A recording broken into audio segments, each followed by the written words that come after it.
어제 새벽이었습니다. 트럼프 대통령이 예고 없이 한국에 관세를 올리겠다라고 발표하면서 그 배경에 관심이 쏠리고 있습니다. 그리고 어제는 관세 폭탄을 던지더니 오늘 또 한국과 해결책을 찾을 거다라는 말도 했습니다. 화면 함께 보시죠.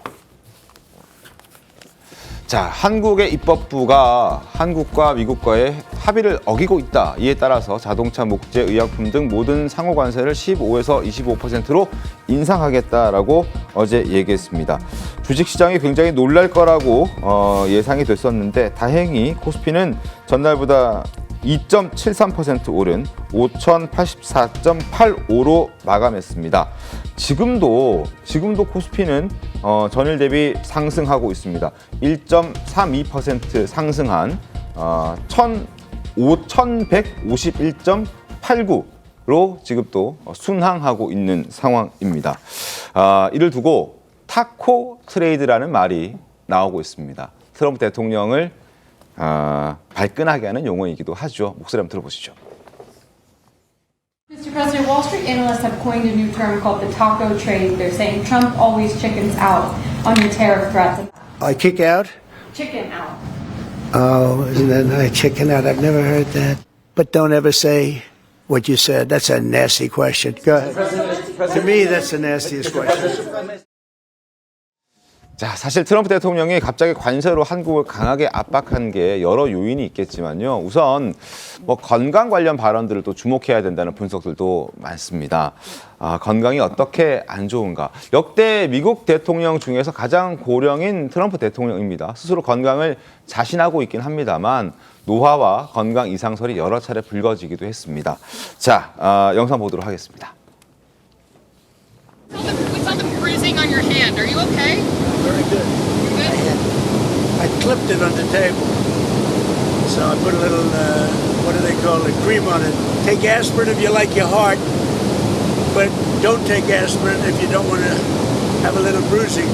The doctor said, you don't have to take that, sir. You're very healthy. So anyway, but that's one of the side effects of taking aspirin. 자, 이태규 의원님, 지금 트럼프 대통령의 건강 이상설에 대해서도 얘기가 많이 나오고 있는 상황이고 특히나 어제 보도를 보면은 의사가 좀 권하는 양보다 훨씬 많은 아스피린을 복용하고 있는 것도 알려졌거든요. 어떻게 좀 봐야 됩니까? 이런 부분들은. 그래서 그 우방국 대통령의 건강에 대해서 사실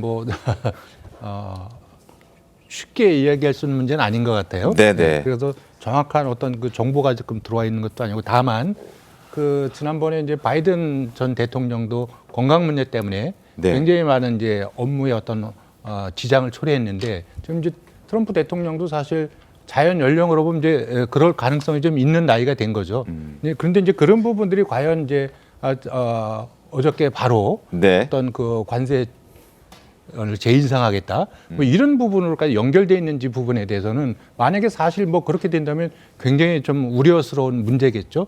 다만 그런데 이제 그런 그 트럼프 대통령의 어떤 그 돌발 선언이나 이런 부분들을 이제 건강이나 이런 부분으로 접근하기보다는 이제 많은 언론이 지적하고 있는 대로 지금 이제 우리 국회의 어떤 입법 지연 문제 때문이냐, 아니면 또 이제 쿠팡이라든지 아니면 뭐 또 그쪽의 어떤 그 미국 상황의 빅테크 문제. 기업들을 보호하기 위한 하나의 어떤 간접적인 어떤 이야기냐, 또 하나는 그 내부 정치, 내부 지금 낮은 지지율, 또 곧 그 상호 관세에 대해서 미국 대법원의 판결이 있다고 하는데 그런 부분들을 노리고 이런 걸 한 것이냐, 이런 부분에 대해서 우리가 좀 종합적으로 좀 접근을 좀 해야 된다고 생각이 드는데 다만 그 김석 총리가 벤스 부통령을 만나고 한 라인을 구축했다고 했는데 그 부분이 얼마나 사실과 다른 부분이 여실히 드러난 거고 그다음에 이 관세 협상에 대해서 굉장히 잘된 협상이라고 이재명 정부가 계속해서 자랑하고 홍보해 왔거든요. 그런 부분이 이렇게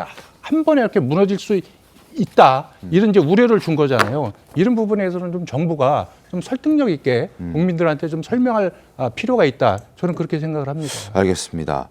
자, 아스피린 복용이 알려져 있는데요. 의사가 권하는 양보다 굉장히 많이 복용하고 있다라는 얘기도 지금 들리고 있습니다. 일단 그 임주혜 변호사님, 얼마나 많은 양을 복용하고 있는 것으로 전해지고 있습니까? 전해지는 바기 때문에 확인은 좀 더 필요해 보입니다. 그러니까 아스피린은 심장에 도움을 줄 수 있기 때문에 의사들도 복용을 해도 된다고 권고하고 있지만 지금 트럼프 대통령 같은 경우에는 그 용량을 뛰어넘게 복용하고 있는 것 아니냐. 그렇기 때문에 또 여러 가지 부작용들이 있을 수 있는 거 아니냐라는 지적 나오고 있고요. 네. 특히 손등에 멍이 들어있는 모습이 자주 포착이 되고 있습니다. 트럼프 대통령도 이 부분을 의식한 듯이 아스피린 부작용 때문이다라고 언급은 하고 있지만 워낙 고령이기도 하고 특히 밤에 잘 잠도 자지 않고 늦은 밤 시간에 SNS 등을 통해 본인의 입장 기습적으로 표명하고 있어서 네. 잘 잠도 수면도 좀 어려운 것 아니냐. 그 외에도 좀 건강이 문제 있는 것 아니냐. 이야기가 계속 나올 수밖에 없는 지점이고요. 네. 굉장히 중요한 지점입니다. 뭐 타코 이런 논란이 벌어지는 것도 자꾸 반복해서 이 관세를 가지고 다른 지역의 이 국가들에게 좀 위협을 했다가 또 철회함으로써 계속해서 원하는 카드를 얻는 이 부분들이 반복되고 있으니까 어제 우리 증시도 크게 타격을 받지 않은 부분 연동이 되어 있거든요. 이런 건강 이상이 있기 때문에 좀 빠르게 뭔가를 해결하기 위해서 우리나라에도 다시 관세 카드를 꺼내든 것 아니냐라는 지적도 나오고 있습니다. 알겠습니다. 자, 그리고 최근 트럼프 지지율이 하락세를 보이는 것도 아마 정치적 위기 국면을 타개하기 위한 하나의 카드로 한국을 압박하는 것 아니냐 이런 지적들도 나오고 있는데 38%로 지금 트럼프 2기가 출범한 이후 가장 지지율이 낮은 상황이라고 합니다. 이 부분도 영향을 좀 줬을까요? 박경미 대변인 어떻게 보십니까? 당연히 그렇겠죠. 지금 미네소타에서 일어났던 그 충격적인 총격 네, 그것도 사건이요. 있죠. 네, 그래서 두 번째죠. 그러니까 아이스 요원에 의한 영상으로 인해서 많은 그 미국 국민들뿐 아니라 전 세계적으로 좀 논란이 되고 있지 않습니까? 그래서 그것에 대한 어떤 시선 돌리기, 물타기 용도 있는 것 같고, 그리고 이제 우리나라가 이제 전체적으로 3,500억 불을 투자하는데 그 중에서 아마도 올해 200억 불 정도 투자를 해야 될 것으로 생각이 되는데 고환율 때문에 조금 어려움이 있잖아요. 그래서 이제 그 상황을 알고 있기 때문에 이런 폭탄 선언을 해서 좀 빨리 압박을 하는 효과도 있는 것 효과를 보려고 하는 것 같습니다. 그러니까 어제 그 트럼프의 그 폭탄 선언 후에 저도 증시가 폭락을 할 거라고 예측을 했었는데 네. 어제도 오늘도 이렇게 순항을 하고 있는 것은 이게 트럼프가 판을 뒤엎자는 것이 아니라 협박용이라는 것을 우리도 또 전 세계도 알고 있는 게 아닌가. 그래서 타코, 트럼프 always chicken out, 언제나 물러선다라는 것을 이제 많은 사람들이 진리로 받아들이고 있는 것 같습니다. 네. 자, 어쨌거나 이런 상황에서 벤스 부통령을 만나고 나서 한 라인을 구축했다라고 자랑했던 김민석 국무총리는 살짝 머쓱해졌습니다. 목소리 한번 들어보시죠. 사실은 벤스 부통령을 만나서 한 라인을 구축하는 게 제일 큰 목적이었고요. 벤스 부통령과 관계 설정을 하고 그 외에 필요한 사람들로 만나는 것이 제일 큰 목적이었습니다. 그렇기 때문에 이제 이틀 잡았던 말씀처럼 이례적이죠. 자, 국민의힘 의원들도 이런 부분들을 지적했습니다. 이어서 들어보겠습니다. 김민석 국무총리가 벤스 미국 부통령과 회담을 마치고 핫라인을 구축했다면서 귀국한 지 하루 만에 뒤통수를 맞은 것입니다. 트럼프 대통령이 이런 결정을 내리기까지 이재명 정부는 아무것도 몰랐던 것입니까? 현안에 대한 제대로 된 논의가 있었던 것인지 심히 의문입니다. 그동안 어떤 협의와 대응을 해왔는지 지금 즉시 국민과 국회에 설명하기 바랍니다. 자, 김재섭 의원님, 저 네. 부분 저 지적 한 라인 구축 어떻게 보셨습니까? 그러니까 이제 외교가 말에 성찬이 되면 안 되고 네. 실질적으로 어떤 협상의 결과를 가지고 왔느냐 이게 중요한 것 같은데 이번에 어떤 트럼프의 도발적인 행동이 정말 그냥 말 그대로 즉흥적으로 이루어졌는지 그 내막이 어떻게 된지는 사실 아무도 모릅니다.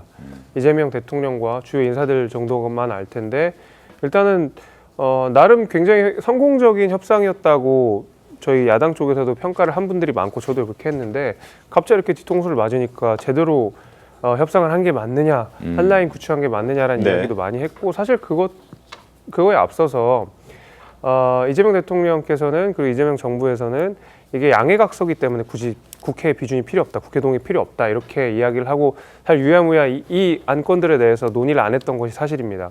근데 결국에는 트럼프가 내온 것이 법을 만들어라, 비준을 해라라고 해서 국회에 대한 어떤 뭐 이를 촉구하고 있는 그런 상황 아닙니까? 근데 이 얘기는 저 야당이 계속 했었거든요. 국회 동의가 필요하다. 이거는 국민의 재산권과 뭐 국민의 돈과 직접적인 연관이 있는 거기 때문에 당연히 국회 비준 거쳐야 된다고 이야기를 했었는데 그것을 너무 소홀하게 논의한 어떤 후과가 아닌가 저는 이렇게 생각이 돼서 지금이라도 빨리 요 문제는 이재명 대통령께서 마무리를 져야 된다고 생각합니다.